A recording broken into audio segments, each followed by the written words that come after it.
držite se pristojnosti kao što se držite od plesa oko štange. Kad o ženama ovako govore premijeri, zastupnici, rektori, situacija teško može biti drugačija i u uredu.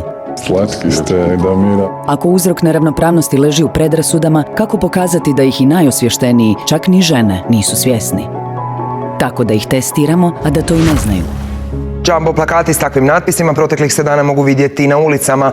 Ne piše tko, ali sigurna sam da niste pomislili na muškarce. Iako se u izjavama nigdje ne navodi rod, čak 85% od gotovo 50.000 glasača pomislilo je na žene. I to nije u redu. Prirodno je da su im plaće manje. Imaju manje smisla za biznis. Nek se posvete obitelji umjesto karijeri. Više brinu o izgledu, a manje o poslu. Na koga ste prvo pomislili? Muškarci ili žene?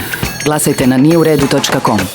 Iz Audora CESI kampanja je preselila online gdje smo pozvali na potpisivanje peticije za promjenu zakona o radu, šeranje kartica s crnom statistikom te izazvali reakcije na društvenim mrežama.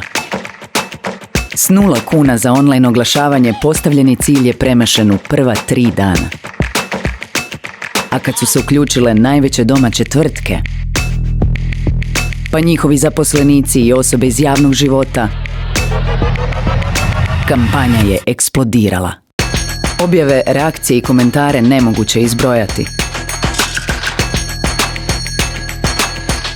Svatko je imao nešto za reći. Tvrtke, mediji, pojedinci samoinicijativno su dijelili sadržaj, a svoja su iskustva s nama podijelili žrtve diskriminacije. I gotovo svi relevantni mediji pomogli su nam širiti priču i prikupiti 20.000 potpisa za promjenu zakona i društvo u kojem su izjave s početka u našim glavama zaista rodno neutralne. Jer neravnopravnost nije u redu u uredu, ni u polju ili dućanu, ali joj zajedno možemo stati na kraj.